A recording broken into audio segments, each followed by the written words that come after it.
Cell organelle जो हमने पढ़नी है वो है एंडोप्लाज्मिक रेटिकुलम। अब एंडोप्लाज्मिक रेटिकुलम होता क्या है और होता कहाँ है, सबसे पहले तो इसकी लोकेशन कहाँ पर है।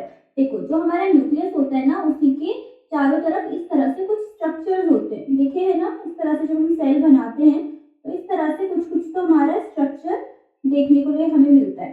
तो ये जो है ना न्यूक्लियस के चारों तरफ, इन्हीं को क्या बोलते हैं हम, एंडोप्लाज्मिक रेटिकुलम। ठीक है, होता क्या है ये, large network of membrane bound tubes and sheets. एक बहुत बड़ा सा नेटवर्क जैसा है वो ट्यूब्स का। ठीक है, ट्यूब्स खूब सारी मिलकर एक नेटवर्क जैसा कुछ तो बनाती है, जिसको हम क्या बोलते हैं, एंडोप्लाज्मिक रेटिकुलम। ठीक है, it looks like long tubules, लंबे लंबे ट्यूब्स की जैसी दिखेंगी, दिखती है, ठीक है, ट्यूब्स जैसी।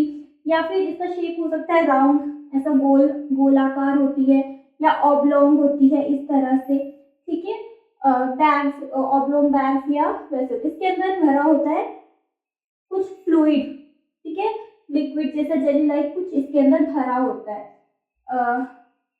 तो क्या होता है endoplasmic reticulum, it looks like bag, long tubules और राउंड और ऑब्लोंग बैग्स और वेसिकल्स और सिस्टर्नी। ये जो इस तरह से है ना हमारा, इनको हम क्या बोलते हैं, वेसिकल्स नाम देते हैं, जो ट्यूब्स जैसी हैं, सिस्टर्नीज को या फिर हम बोल सकते हैं। ठीक है, सिस्टर्नी और वेसिकल्स। ये कैसी होती है, बंद होती हैं, देख रहे हो ना, इधर से भी बंद इधर से भी बंद, नहीं है जगह आने जाने की। और इसके अंदर क्या भरा होता है, फ्लूइड भरा होता है, कुछ लिक्विड टाइप्स कुछ भरा होता है। अब एंडोप्लाज्मिक रेटिकुलम हमारा होता है 2 टाइप्स का। ठीक है, एक होता है RER रफ एंडोप्लाज्मिक रेटिकुलम और एक होता है SER smooth endoplasmic reticulum.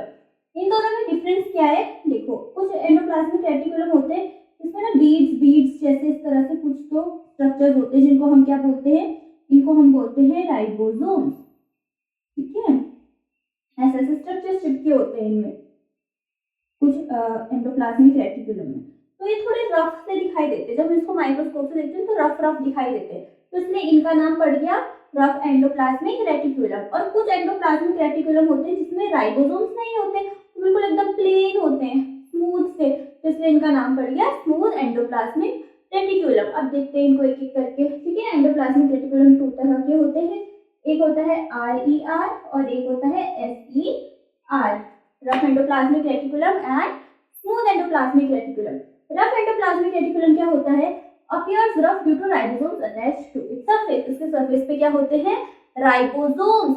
Ribosomes भी एक तरह की सेल ऑर्गेनेली होती है, तो राइबोसोम्स क्या होते हैं, इसके ऊपर चिपके होते हैं। और ये जो राइबोसोम्स होते हैं ना, इनका काम क्या होता है, प्रोटीन बनाना, प्रोटीन फैक्ट्री इनको बोलते हैं हम। ठीक है, सेल की, तो ये क्या करते हैं, प्रोटीन सिंथेसिस करते हैं, प्रोटीन बनाते हैं सेल के अंदर। तो RER का काम क्या हो गया, राइबोसोम्स होते हैं इनमें, और ये जो राइबोसोम्स होते हैं ये क्या होते हैं, sites of protein synthesis, protein बनाने का काम करते हैं। ठीक है, तो जब इसमें से प्रोटीन बन रहा है यहाँ पे, एंड RER का फिर काम होता है इस प्रोटीन को क्या करना, ट्रांसपोर्ट करना, सेल को जहाँ जरूरत है वहाँ भिजवा देता है रफ एंडोप्लाज्मिक रेटिकुलम उस प्रोटीन को, जो भी राइबोसोम्स में मिल रहा है। ठीक है, अब देखो होते हैं हमारे स्मूथ एंडोप्लाज्मिक रेटिकुलम जिसमें राइबोसोम्स नहीं चिपके हुए, तो इसका काम क्या होगा, फिर राइबोसोम्स एब्सेंट होते हैं इनमें, इसलिए कैसे दिखते हैं, स्मूथ दिखते हैं। Ribosomes are absent therefore they appear smooth. अभी जो स्मूथ एंडोप्लाज्मिक रेटिकुलम होता है ना, इनमें क्या होता है, लिपिड्स बनते हैं। लिपिड्स क्या होते हैं, लिपिड्स एक तरह का फैट्स जिसको हम बोलते हैं ना, फैट्स होते हैं। ठीक है, लिपिड्स। तो यहाँ पे क्या होता है, स्मूथ एंडोप्लाज्मिक रेटिकुलम में यहाँ पे लिपिड्स बनते हैं। ठीक है, जो कि सेल की और भी तो एक्टिविटीज होती है ना, सेल के अंदर तो बहुत सारे केमिकल रिएक्शंस और हमने बोला ना केमिकल वो हो रहे हैं, बायोकेमिकल प्रोसेसेस हो रहे हैं, तो उसके लिए लिपिड्स भी चाहिए। तो वो लिपिड कहाँ से आ रहा है, ये बना रहा है endoplasmic reticulum, smooth endoplasmic reticulum. ठीक है, फंक्शन क्या है एंडोप्लाज्मिक रेटिकुलम की वो देखते हैं। SER मैन्युफैक्चर्स लिपिड्स, है ना, अभी पढ़ा हमने, जो स्मूथ एंडोप्लाज्मिक रेटिकुलम है वो क्या बनाता है, लिपिड्स बनाता है। It transport protein to various parts of cell. RER के पास जो जो प्रोटीन बन रहा है वो सारा का सारा ट्रांसपोर्ट कराना सेल के अलग अलग भागों में जहाँ भी उसकी जरूरत है, वो काम कौन करेगा, वो काम एंडोप्लाज्मिक रेटिकुलम करेगा। फिर some protein and lipids help in membrane biogenesis.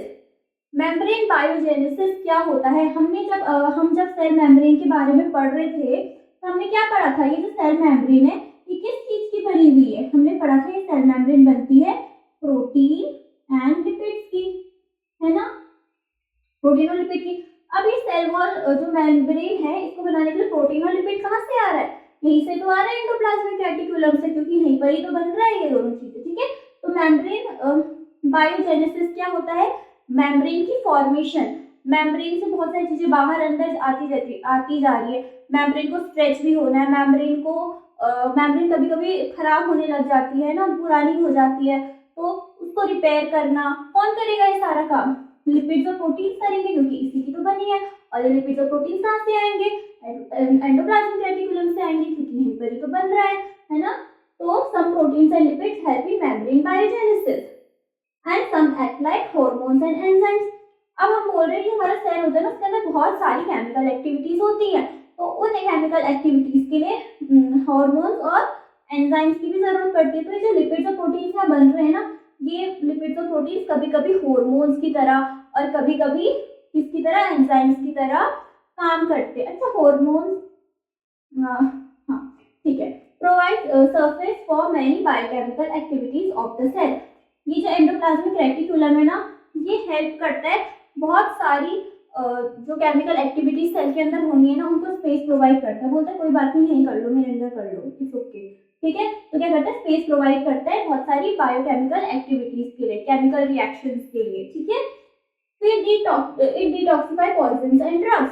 जब केमिकल रिएक्शंस हो रही है सेल के अंदर तो बहुत सारे प्रोडक्ट्स बनेंगे, है ना। कई बार ऐसे प्रोडक्ट्स बन जाते हैं जो ड्रग्स, है ना, या पॉइजन्स की तरह काम करने लगते हैं। तो इनको एलिमिनेट कौन करेगा, इनको डिस्ट्रॉय कौन करेगा, इनको डिस्ट्रॉय करेगा एंडोप्लाज्मिक रेटिकुलम, ठीक है। इसका काम है ये सब करना।